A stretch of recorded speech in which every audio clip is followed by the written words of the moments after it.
اب فوج کے اندر جو یہ ساری واردات ڈالنا تھا، یعنی فوج کے اندر کی جو خبریں دے رہا تھا، یہ عادل راجہ ایکس سروس مین سوسائٹی کا ترجمان تھا پاکستان کے اندر. اور اس کی میں آپ کو ہسٹری بتا دوں کہ یہ پاکستان میں جب ایکس سروس مین سوسائٹی بڑی ایکٹیو تھی عمران خان کے دور میں، کیونکہ اسٹیبلشمنٹ اس وقت کی عمران خان کے ساتھ کھڑی تھی. عمران خان کو وہ 2018 کے الیکشن کے بعد اقتدار میں لے کر آئے تھے. جنرل باجوہ، جنرل فیاض حمید اور بھی جو اس وقت کے لوگ تھے. اور ابھی حال ہی میں ایک بہت بڑی وہ یعنی ہوئی ہے، چینج ہوئی ہے فوج کے اندر، وہ صاحب بھی ان میں شامل تھے. تو اس وقت ساری کی ساری فوج، چاہے وہ ریٹائرڈ فوجی تھے یا حاضر سروس فوجی تھے، وہ عمران خان کو سپورٹ کر رہے تھے. تو ایکس سروس مین سوسائٹی بھی کر رہی تھی. یہ اس کا ترجمان تھا. تو اسی کا اس نے فائدہ اٹھایا اور راولپنڈی اسلام آباد میں زمینوں پہ بڑے قبضے کیے اور بڑی مار دھاڑ کی. لیکن جب وہ اقتدار کی چینج ہوئی، رجیم چینج ہوا، اور رجیم چینج کا نام بھی اسی نے دیا تھا، عادل راجہ نے، کیونکہ جب یہ پاکستان میں موجود تھا تو اس کو جب پولیس گرفتار کرنے گئی، یہ 9 مئی کے واقعہ سے پہلے پاکستان سے بھاگ چکا تھا. اور جب رجیم چینج ہوا، عمران خان صاحب کو تحریک عدم اعتماد کے ذریعے نکالا گیا، تو یہ ان دنوں بھاگا جب پولیس انہیں کسی مقدمے میں گرفتار کرنے گئی تو پاکستان سے بھاگ گیا اور پھر سے فوج کے اوپر بھونکنا شروع کر دیا. عمران خان کے ساتھ یہ براہ راست رابطے میں پہلے بھی تھا اور اس کے بعد بھی رہا. اور پھر اس کے بعد وہاں پہ انہوں نے سوشل میڈیا میں بیٹھ کے ویلاگس کرنا شروع کیے. یہ خان صاحب کی پلاننگ تھی کہ انہوں نے اپنے بہت سے ایسے لوگ ان کو کہا کہ آپ ویلاگس کریں اور جس میں وہ پارٹی کا پیغام پہنچائیں اور پارٹی کے مخالفین کی بے عزتی کریں. تو یہ ان میں سر فہرست تھا. اور پھر یہ اس سے 2 ہاتھ آگے نکل گیا عادل راجہ. اس نے باقاعدہ فوج کے اندر کی انفارمیشن جو ہے وہ دینی شروع کر دی. اس کا دعویٰ یہ تھا کہ فوج کے اندر جو حاضر سروس افسران ہیں، بڑے بڑے رینکس پر موجود ہیں، وہ خود کو یعنی اس کے رابطے میں اور وہ انفارمیشن اس کے ساتھ شیئر کرتے ہیں. تو اس نے فوج کے بارے میں جھوٹی سچی خبریں پھیلانی شروع کر دیں اور عوام جو اس وقت عمران خان صاحب کے حوالے سے جو عمران خان کی پارٹی کے لوگ تھے وہ مایوس تھے کہ عمران خان کو اقتدار سے نکال دیا گیا. اور پھر عمران خان نے بھی اپنے جلسوں میں فوج کے خلاف باتیں شروع کر دیں اور پھر یہ لوگ باہر بیٹھ کے بھی فوج کے خاص جنرل باجوہ اور باقی کے لوگوں کو برا برا کہنا شروع ہو گئے. ڈی جی آئی سے جب جنرل فیاض حمید چینج ہو گئے، اس کے بعد یہ جو موجودہ ڈی جی آئی ہے جنرل ندیم انجم، ان کے خلاف بھی انہوں نے بہت ہی یعنی لغو کہانیاں شروع کر دی. یہ آج جو رو رہے ہیں نا کہ وہ کل ایک خاتون نے کتاب لکھی کہ عمران خان صاحب جو ہے وہ کتیا کے ساتھ برا بدفعلی کرتے ہوئے پائے گئے تھے. تو یہ جو یہ لوگ کرتے ہیں، اگر آپ ان کے ویلاگ سنیں تو آپ یہ اس سے 4 ہاتھ آگے ہیں. تو خود روتے ہیں کہ ہمارے خلاف ایسی باتیں ہوتی ہیں اور خود جو یہ کرتے رہے ہیں اور جو جھوٹی باتیں ہیں، سچی باتیں ان سے برداشت نہیں ہوتی اور جھوٹی باتیں کرنے میں ماہر ہیں. تو دنیا بھر میں جو پروپوگنڈا ہے وہ بہت میٹر کرتا ہے. جنگ عظیم اول سے لے کے دوم سے لے کے تمام بڑی بڑی جو لڑائیاں ہیں، جو پراکسیز وار لڑی جاتی ہیں، وہ پروپوگنڈے کی بنیاد پہ لڑی جاتی ہے. تو یہ بنیادی طور پر تحریک انصاف کے پروپوگنڈا ٹول سے جو باقاعدہ فوج کے رینکس اینڈ فائل میں جو ہے وہ نفرت اور فوج کی قیادت کے حوالے سے متضاد خبریں پھیلایا کرتے تھے. تو ان کے خلاف جو ہے وہ مقدمات بھی درج ہیں.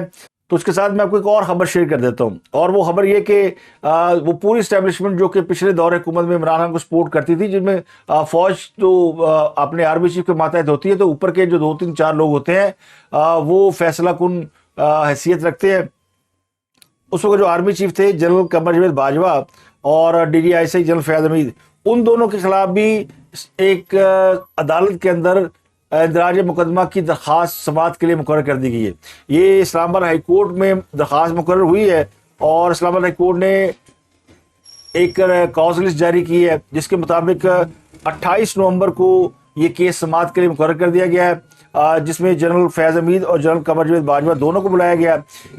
تو ایک شہری عاطف علی جنہوں نے جنرل ٹائٹ قمر جاوید باجوہ اور جنرل ٹائٹ فیاض حمید کے خلاف اندراج مقدمہ کی درخواست کر رکھی ہے، اور اس کا موقف یہ کہ ان دونوں کے خلاف جو درخواست ہے وہ یعنی ایف آئی اے کو یہ ہدایت کی جائے کہ وہ ان کے خلاف مقدمہ درج کرے. اور اس پر جو عدالت نے دونوں سابق فوجی افسران کو طلب کر لیا ہے. تو یہ اسی سے انٹر لنک ہے کہ معاملہ جو ہے وہ اب آگے بڑھ گیا بڑی تیزی سے. اور اس کی ایک وجہ یہ ہے کہ ابھی 2 دن پہلے ہی فوج کے اندر بڑی تبدیلی آئی ہے، اور اب جو